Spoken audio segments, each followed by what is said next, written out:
Hello everyone, I'm Divya, your math facilitator. Now, since morning we have been preparing a lot for the exam and now it's time to revise. Okay, so let's revise all the concept and formulae, and the best way to revise is from your Abhyasa Deepika. All the concepts and formulae are kept together, so I have taken it. Okay, so let's quickly start the session. So first chapter, real numbers. Okay, so we are quickly going to revise everything, right? So real numbers, what are the concepts which you have? You have division algorithm.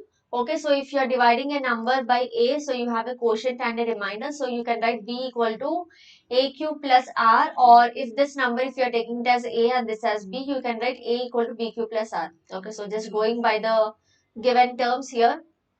So if I'm taking this number as a and this as b, so you can write a equal to b into q plus r, and always your remainder will be between 0 and your divisor. Okay, so this is a statement. You can see dividend equal to divisor into quotient plus the remainder. Now Euclid's division algorithm, so it is used to find highest common factor, HCF. So you can just divide the given two numbers and you will divide it till your remainder is 0. So if your remainder is 0, whatever is your b value, okay, suppose you have a equal to b cube plus, wherever you're getting the remainder as 0, this b value is your HCF. Okay, now fundamental theorem of arithmetic states that any composite number, it can be expressed as product of prime numbers. Okay, so any composite number you can write as product of prime numbers. Now, and the prime factorization is unique, that is the prime numbers you get is the same but the order can be different. And rational numbers and decimal expansion, if this is a rational number and the denominator, if it is of the form 2 and 5, if in the denominator, prime factorization of the denominator, if you have 2 and 5, then it is a terminating decimal expansion. If the prime factor, if there is any other number other than 2 and 5, okay, then it is called non-terminating. Okay, if it is only 2 or 5 or 2 and 5, then it is terminating. If the denominator contains any other prime factor other than 2 and 5, it is non-terminating. Simple. Now, relationship between HCF, LCM and the two numbers is the HCF of the numbers and the product of HCF and LCM of the numbers is product of the two numbers. Okay, and we prove irrationality of numbers by different ways. Okay, so I have given this one shot revision also, so do check it out. And now logarithms, if a power x equal to n, so log n to the base a equal to x. Okay, so log n to the base a equal to x, which implies a power x equal to n. This a which is in the base, when it goes to exponent, okay, so it also becomes base here and this x will go to power. Okay, base is always a base here. Okay, so now properties of logarithm. Log x into y is log x plus log y, log x by y divided by y. X by y will become log x minus log y, log x into y will become log x plus log y. Okay, and what else do you have? So power rule, log x power m equal to m log x. And here one more rule you have to learn is log x power x to the base a power m equal to 1 by m log x to the base a. And log 1 to the base a is 0 and log a to the base a is 1. Okay.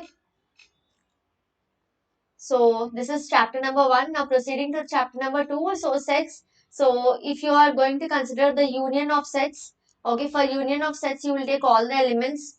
Okay, for intersection you will take only the common elements. For difference you will take only the elements. Suppose if you want a minus b, you will take the elements of a and you will remove the common elements of a and b. Okay, and the Venn diagrams you have here in this chapter, so no formula at all. Now proceeding to the next chapter, polynomials. So polynomial is something which has the power of the variable are whole numbers. Okay, so always the power of the variable should be whole number. Then it is called a polynomial. So polynomial does not contain terms like this. Okay, so x power root is nothing but x power 1 by 2. So 1 by 2 is not a whole number. So these are not polynomials. So power should be always a whole number. Now value of a polynomial is nothing but, so if you have p of x, if you want to find p of 1, value of the polynomial at x equal to 1, substitute in the place of x, you will substitute 1. So p of 1 will give you the value of the polynomial. Okay. Degree of the polynomial is nothing but the highest power of all the terms, gives you the degree of the polynomial. 0 of the polynomial, if I am substituting any value of the polynomial, okay, in any value in the place of x. If the final answer you are getting, that is if the value of the polynomial you are getting is 0, then that value you are substituting in the place of x is called 0 of the polynomial. Suppose if I am substituting a in the place of x and the final answer I am getting 0, so this a is called 0 of the polynomial. Okay, and relation between zeros and coefficients is alpha plus beta. If alpha and beta are the zeros, then alpha plus beta is minus b by a and alpha beta is c by a. For a cubic polynomial, alpha plus beta is minus b by a, alpha plus beta plus gamma is minus b by a. See, firstly, the first term will always be the denominator. So this is minus b by a, next is c by a. So here also it is minus b by a, next is c by a, next is minus d by a. Okay, so alpha plus beta plus gamma is minus b by a. Now, alpha beta, beta gamma plus gamma alpha is c by a, and alpha into beta into gamma is minus d by a. So firstly it is negative, positive and negative. Okay, so first you will take b by a, c by a, and for the third one it is d by a. Okay, and if alpha and beta are the zeros, then you can find a polynomial this way. So it is nothing but x square minus sum of zeros into x plus product of zeros. Okay, so x square minus x into sum of zeros is alpha plus beta into plus product of zeros. So this is the formula. Do remember this formula. Okay. And whenever you are drawing graph of a polynomial, it is always a parabola. So it will cut x-axis at 2 points. Okay, and those 2 points, x1 and x2 are called zeros of the polynomial. Okay, and the zeros are real and distinct. If it is cutting at 2 points this way, the zeros are real and distinct. So two different zeros. If it is only touching at a single point, okay, so if this is x1 comma 0, so the two zeros are x1 and x1. They are real and equal. Now if it is not cutting the x-axis, like in the third case, if it is going this way, so it means there are no real zeros. Okay. Let's proceed to chapter number 4. So it's pair of linear equation. Any linear equation you can represent it by ax plus by plus c equal to 0. If I am taking two linear equation, so I can write as a1x plus b1y plus c1 equal to 0 and a2x plus b2y plus c2 equal to 0. Now to solve these linear equations, you can have algebraic method, substitution and elimination, or graphical method. So in substitution method, you just try to take, suppose if I have 2x plus y minus 3 equal to 0 and x plus say y equal to 0. So from here I can write x equal to minus y. So this x equal to minus y, I'll substitute it here in this equation. Okay, then that is called substitution method. Otherwise, elimination method is nothing but when two equations are given to you, suppose 2x plus y minus 3 equal to 0 and 2x plus y, say 3x plus y minus 2 equal to 0. So if you subtract this, so which means you are eliminating one variable. So by subtracting, you will get your x and y value. So this is elimination method. Now graphical method. So when you are drawing the graph of these linear equations, so either the graphs are intersecting or they are parallel or coincident. So if the graphs are intersecting, then the condition is a1 by a2 is not equal to b1 by b2. So here you get an intersecting pair of linear equations. Okay, so and they are called consistent pair of linear equations. And if the graphs are parallel, okay, if the lines are parallel, then there is no solution because there is no common point. So they are called inconsistent. No solution means inconsistent. Okay, and if the graphs are intersecting, you have one unique solution, right? And if in the third case the lines are coincident, if they are coincident, you will have infinite solutions. Okay, so you'll have infinite solutions. So all the points on the lines are solution. So and they are called dependent and consistent. So one line is dependent on the other. So it is called dependent and consistent. And intersecting lines are called consistent. Okay, and parallel lines are called inconsistent because there is no solution. Clear? So you can have a look here in the table also. So the conditions are here, the type of lines and the number of solutions which you can find. And this is called consistent. Parallel lines are called inconsistent because no solution, and coincident lines are also called consistent. Okay. Proceeding to the next chapter, quadratic equations. So the general form of quadratic equation is ax square plus bx plus c equals to 0. And also suppose if alpha and beta are the zeros, then substituting alpha here in the equation you get it as 0, substituting beta you get it as 0, which means alpha and beta should satisfy the given equation. Okay, and to find a given quadratic equation, you can use this formula x square minus sum of zeros into x plus product of zeros, which we learnt in Polynomials chapter. Okay, and sum of the roots is minus b by a, product is c by a.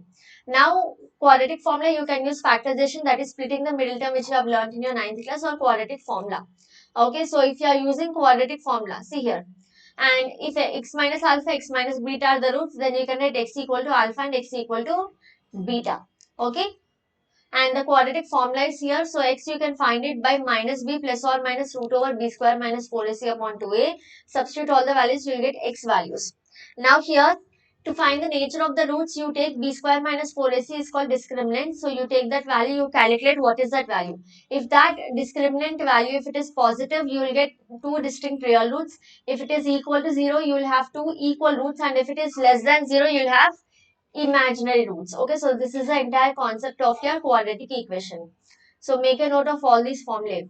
Now progressions. So any given series is called progression if it has a fixed number, first term, and a common difference. Okay, so a1, a2, a3, so on, and if it is a progression, then a2 minus a1 minus a1 should be equal to a3 minus a2, so on. All of that should be equal to common difference d. Okay, so common difference d is nothing but next term minus the previous term. Okay, so to find nth term of an AP, it is nothing but an is equals to a plus n minus 1 into d, the first formula of this chapter. Second formula is to find the sum of n terms. You will use the formula Sn equal to n by 2 into a plus an. A is first term, an is last term. Suppose in the question, if the last term is not given to you, then you will use this formula. So Sn equal to n by 2 into 2a plus n minus 1 into d, where d is a common difference. If last term is not given, you can use this formula. If last term is given, you will use either of these formulas. L or an represents the same last term. Okay. Now proceeding to the next chapter, coordinate geometry. So here you have distance formula in the first place. So if I want to find the distance between these 2 points A and B, where A is x1, y1, B is x2, y2. So AB is nothing but difference of these x coordinates, x2 minus x1 whole square plus y2 minus y1 whole square. Now if I want to find the distance between origin and a point x comma y, so it is nothing but root over x square plus y square. Okay, and if 4 points are given to you, and if they're asking you to show that it's a parallelogram, rectangle, square, or rhombus, while teaching one shot also I taught you this. So if opposite sides are equal, it's a parallelogram. If opposite sides and diagonals are equal, it's a rectangle. If all sides are equal, it's a square. If all sides and diagonals, if all sides are equal, it's a rhombus. If all sides including the diagonals are equal, it's a square. And if any two sides are equal, it's isosceles triangle. All three sides, if it is equal, it's a right equilateral triangle. And if Pythagoras theorem is satisfied, it is called right angle triangle. So you will check whatever is asked to you. Suppose if they ask you to prove that the points form a right angle triangle, you will check for Pythagoras theorem. Okay, so depending on the question. Now section formula, suppose if I have 2 points A and B, and if there is a point P which is dividing A and B in the ratio M1 is to M2, so you can get the point P by using this formula M1 X2 plus M2 X1 by M1 plus M2. Now here X2 X1 you replace by Y2 Y1 for the Y coordinates. Okay, so this is nothing but M1 X2 plus M2 X1 by M1 plus M2 and M1 Y2 plus M2 Y1 by M1 plus M2. Okay, M1 X2 plus M2 X1. Now midpoint formula is nothing but average of both the x coordinates and both the y coordinates. Okay, so if you take x1 plus x2 by 2, y1 plus y2 by 2, you get the midpoint. Centroid is nothing but again the average of all the three coordinates, x1 plus x2 plus x3, y1 plus y2 plus y3. Okay, point of trisection, the ratio will not be given in the question. You have to take the ratio as 1 is to 2 or 2 is to 1. So taking one ratio 1 is to 2, you will get one point of trisection. Taking the other ratio, you will get the second point of trisection. So 2 points. Always when point of trisection is asked, you will get 2 points as the answer. Okay, so 1 point using 1 is to 2, the other using 2 is to 1. Okay, and slope of any line, tan theta is given by y2 minus y1. y2 minus y1 divided by x2 minus x1. Okay, and slope always lies between 0 and 90. Remember this point. So let's proceed to the next chapter, similar triangles. Now two geometrical figures are said to be similar. So if they have same shape but not the same size. Okay, so two triangles you can say if they are similar, if angles are equal and sides are in same ratio. Angles should be equal and sides are in same ratio. So then you say the two triangles are similar if angles are equal and the sides ratio will be same. If sides are also equal, then you say that the triangles are congruent, isn't it? Basic proportionality theorem says that if DE is parallel to one side of a triangle, if you have a line drawn parallel to one side of a triangle, this line will divide the other two sides in equal ratio. That is AD divided by BD equal to AE divided by EC. Okay, so this line is dividing AB at this point and AC at this point. So AD by DB equal to AE by EC. This is called basic proportionality or Thales theorem. Okay, so converse of basic proportionality theorem says if AD by DB equal to AE by EC, then you can say these two lines are parallel. So here you have taken the lines are parallel, then you have taken the other two sides in the same ratio. Here if the sides are in same ratio, then the lines are parallel. Now criteria for similarity, two triangles are similar if all the angles are equal. So angle, angle, angle similarity, or at least two angles are equal. So if two angles are equal, automatically third angle will be equal. Okay. SAS criterion, S side always represents ratio here in the concept of similarity. So if two sides ratio is same and the included angle is same, then you can say that the triangles are similar. Suppose if I have two triangles A, B, C, X, Y, Z. So if angle A equal to angle X, angle B equal to angle Y, then I can say using angle criteria, the two triangles are similar, or using angle, the two triangles are similar, because if A equal to X, B equal to Y, then definitely C will be equal to Z. Okay. Now, if I have AB upon XY equal to AC upon XZ. Okay. This side upon this side equal to this side upon this side. The ratio of the two sides are equal. And the included angle, which is angle A and angle C. So, ratio of these two sides and the included angle. Angle A equal to angle C. Then using SAS, I can say the two triangles are similar. Or if the ratio of all the three sides are equal, then using SSS, I can say that the triangles are similar. Okay. Pythagoras theorem, the hypotenuse square equal to the square of the other two sides. So AC square equal to AB square plus BC square. Okay. Now the next chapter, tangents and secants. So here in tangents and secants, you have only two theorems. First is radius and tangent are perpendicular. So this radius and tangent are perpendicular at the point of contact, and the length of tangents are equal. So PA and PB are equal. And if you just join the center to this, so these two are congruent triangles. So what happens if the triangles are congruent? So these two angles are equal and also these two angles are equal. Okay, and OP is a common side, and you know OB and OA are anyways equal, they are radii of the circle, isn't it? So these two become congruent triangles. Clear? So let's proceed to the next one now. And also one more important thing. So if this total angle is say 80, so this will be 40 and 40, isn't it? And if this is 80, okay, what about this total angle? It will be 180 minus 80, or if the total angle is theta, this will be 180 minus theta. Remember, sum of these two angles, this angle between the tangent and angle between the radii, sum is 180. Okay. Next chapter, mensuration. So mensuration, I told you how to remember the formula. For lateral surface area, it is perimeter into height you will take. So perimeter of cuboid, it is rectangle. See, cuboid, the 2D shape is a rectangle. So perimeter of rectangle is 2 into L plus B. Multiply height to this, you will get the lateral surface area. Similarly, perimeter of a cube is 4 into A.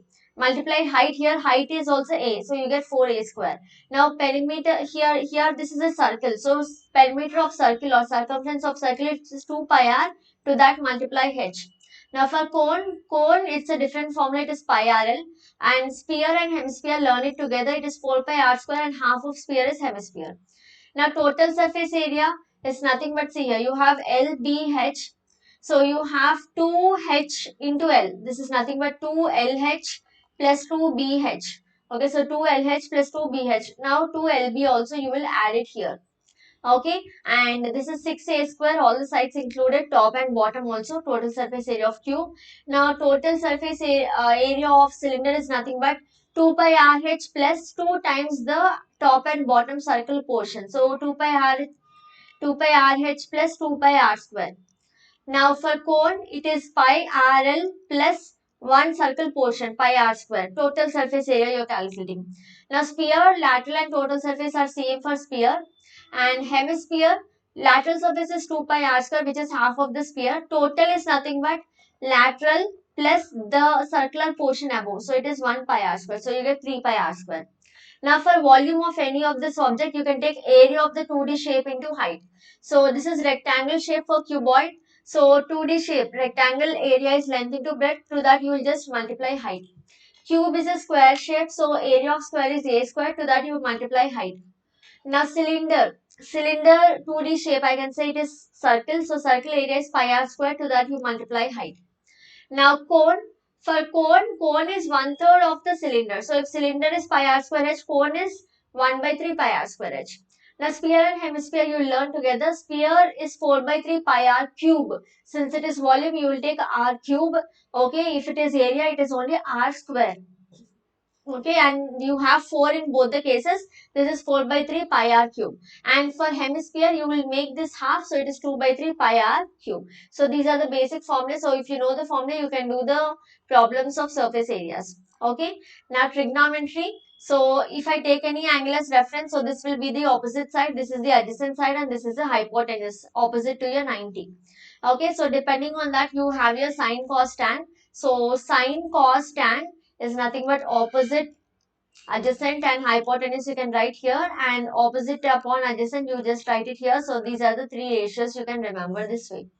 And cosecant and sine are reciprocal, secant and cos are reciprocal, tan is sine upon cos, and tan and cot are reciprocal. So from this I can write cot is cos upon sine. Okay, and also how do you remember the table of values?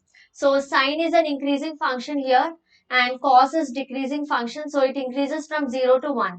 Cos decreases from 1 to 0.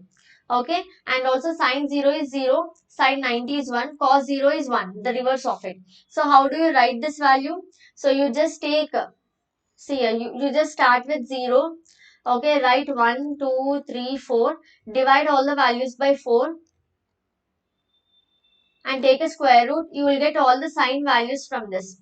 Okay, so 0/4 is 0. So root 0 is 0. 1 by root 4 is 2. So 1/2 is 1/√2 and root 3/2 this is, and this is 1. Now sine reverse gives you cos. So write it in reverse order, so you will get cos values. Sine 90 is 1, so cos 0 is 1. Sine 60 is root 3/2, so cos 30 is root 3/2. Always remember, wherever you are starting 1, there you have root 3/2. Okay, so wherever you are starting 0, you have 1/2. And sine 45 and cos 45 are same. Tan 45 and cot 45 are same. Okay, and cosecant 45, secant 45 are same. Right? So also tan you can write as sine upon cos. Okay, so the trick of this table we have discussed very clearly in one shot, but again I have just gave you a brief. Sine square plus cos square is 1. So cos reciprocal is secant. So secant square minus tan square, you can remember it as st. And sine reciprocal is cosecant. Cosecant square minus cot square is 1. Okay, this is cc. Cosecant square minus cot square. Secant square minus tan square. And sine reciprocal will come first. Cos reciprocal will come first. Okay. Now in the next chapter, you don't have any formula here basically. You just have to understand angle of elevation is when you look at some object which is above your eye level. Angle of depression forms when you're looking at an object below your eye level. And always angle of elevation or depression you represent with the horizontal line. Okay, and heights of all the objects you can find using trigonometry. So the next one, so probability is nothing but a chance of what will happen and how likely it is going to happen. Okay, so random experiment is nothing but the results are known well in advance, but the result of the specific performance cannot be predicted. You know that there is half and half chance, but exactly what happens? Suppose if I'm tossing a coin 10 times, I know there is a half and half chance of head and tail, but exactly what is that I get now if I toss the coin? Is it a head or tail? That you cannot predict. So that is called a random experiment. Now probability, you will find probability is nothing but your favorable outcome divided by total outcome. Okay, so probability is simply favorable divided by total. Okay, so now if the event is definitely to occur, it is called a sure event and probability of the sure event is 1. If an event cannot occur at any cost, So it is called impossible event. Probability of impossible event is 0, and probability of any event always lies between 0 and 1. It can be equal to 0, it can be equal to 1. So this is very important. Probability lies between 0 and 1. And any event, okay, outcome of any event, if there is only one outcome, it is called elementary event. Okay, and sum of probabilities of all elementary events is 1, and P of E and P of E complement is 1. Okay, suppose if getting a head and getting a tail are complementary to each other, so probabilities of these complementary events is also 1. Probabilities of all the sum of probabilities of all elementary events is also 1. Okay, equally likely events is nothing but you give equal chance. Okay, you give equal chance for each event, so they are called equally likely. Mutually exclusive is nothing but two or more events are called mutually exclusive if occurrence of one event prevents the occurrence of the other. Suppose if today it is sunny, so sunny will prevent rainy. Okay, so I cannot say it will rain and it is also sunny right now. Okay, so or one simple example. So sometimes it happens and you get a rainbow. So let me take another example. Suppose if I am now living in India, so I cannot say I live in USA. Okay, so occurrence of me living in India prevents of me living in USA. So that is an impossible event, and this is a possible event or sure event. So these are called mutually exclusive events. Okay, so if one thing is happening, the other thing has no chance to happen. Exhaustive events are, if the union of all the events gives you the entire sample space, then they are called exhaustive events. Okay, that is completely different. Okay, they are called exhaustive events. If you are combining all of them, you will get the entire sample space. Okay, suppose probability of getting 1 on the die, getting 2 on the die, getting 3 on the die, 4, 5, 6. So all these are events. Combining all those events, you will get the sample space. Okay, so those are called exhaustive events. Complementary events are nothing but, so they are completely, they are exhaustive and also mutually exclusive. That is why occurrence of one will prevent the other, and also those two events together combine the sample space. That is, other than these two, you don't have any other options you can think of. Suppose tossing a coin, you can either have a head or a tail. Okay, so these two are mutually exclusive. They are also complementary. Okay, because only two things can happen, either a head or a tail. So they are called complementary. Okay, and they are all called mutually exclusive also. So if you get a head, you cannot get a tail. If you get a tail, you cannot get a head. Okay, so that's all for probability. So let's discuss statistics now. So data, you can divide any data. Data is nothing but any, numbers, words, anything you take to analyze it and then take some decisions. So that is called data, and it will help in drawing conclusions and taking decisions. So now the numerical entries are called observations. Whatever you are entering, those are called observations, and the data can be divided into ungrouped and grouped data. So now you have, in order to analyze the data, you have three measures of central tendency called mean, median, mode. Okay, now we are going to discuss for ungrouped data. So for a ungrouped data, for the mean or average is nothing but, so sigma, so I can write mean is this, sigma xi by n. Okay, is the mean, sum of observations divided by number of observations. For a group data, you have the table, you have class interval, you have frequency. You will find class mark, which is nothing but xi, and this is fi, and you will find the product of fi xi. Otherwise, if you want to use assume mean method, then you have class interval, you have frequency, you have class mark. From the class mark, you will choose the assume mean and you will find the deviation, which is xi minus a. Now you will multiply fi and di. So these are the columns you are making, and you will use this formula, these formulas for direct and assume mean method. Now mode is nothing but which occurs most frequently. So if it is ungrouped data, you can directly pick the mode. If it is a group data, this is the formula you will use. You have class interval frequency given to you in the question. From the frequencies, you will choose the highest frequency, which is nothing but your F1. Before highest frequency, preceding highest frequency, you will choose F2, and succeeding you will take, F0, and succeeding you will take F2. So the formula is L plus F1 minus F0 divided by 2 times F1 minus F0 minus F2 into H. And median, if it is a ungrouped data, median is nothing but you will arrange the data in ascending or descending order and then pick up the value. So if it is odd number of terms, you will get, if it is odd number, exact middlemost value you will get. If it is even number, so you will take the average of the two middlemost values. Okay, that will give you the median. Now the formula is, if it is a grouped data, so you have frequency, you will find cumulative frequency here in this case, which is nothing but sum of all the frequencies. Now from the cumulative frequency, now you will just find your n by 2 value first. Now you will choose a value from the cumulative frequency row, you will choose a value which is little greater than n by 2. So that will give you a median class. Okay, so from median class you can take lower limit, and this frequency of the median class is f. Now preceding this median class you will take cf value, and h is the class size. So we'll substitute in the formula. So it is n by 2, and from n by 2 you have chosen CF. From CF you have chosen median class, isn't it? So now the formula is n by 2 L plus n by 2 minus CF divided by F into H. Okay, here there is a confusion. Many students think, is this F or CF or is this F or CF? So you get confused where to write CF, where to write F. So always remember, n by 2, with n by 2 you will have CF, because that is how you are choosing your class. Okay. So, and less than cumulative frequency curve, how do you draw? You take class interval, you have frequency, you will find upper boundary. Upper boundary is nothing but these upper boundaries. See, lower limit minus upper boundary. So, lower boundary and upper boundary you have. All these upper boundaries you will write here. Cumulative frequency you will find, which is nothing but sum of all the frequencies. And you can take the order pair of upper boundary and cumulative frequency and draw the graph. So, this is nothing but upper boundaries. This is nothing but cumulative frequency. Now from the cumulative frequency only you are finding n by 2 value, isn't it? N by 2 you are finding, and you are checking in the cumulative frequency. Here also n by 2 you will find, and you will check where is this n by 2 in this cumulative frequency. Suppose if this is a curve, you will just drop a perpendicular. So this will give you a median value. Clear?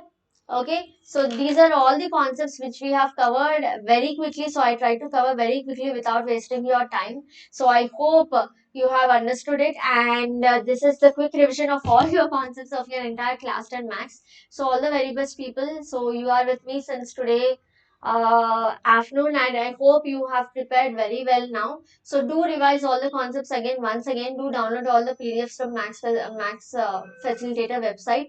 In the description you will find the link. So many classes and so much of revision we have done. I hope you will do very well in tomorrow's exam. So after your exam, do come back and let me know how did you write, and I'll be waiting for your feedback. Okay, so do rest now. So take a little rest, have your dinner, and just revise within half an hour, 1 hour. Do try to revise all the questions whichever we have learned today. These are the most important questions.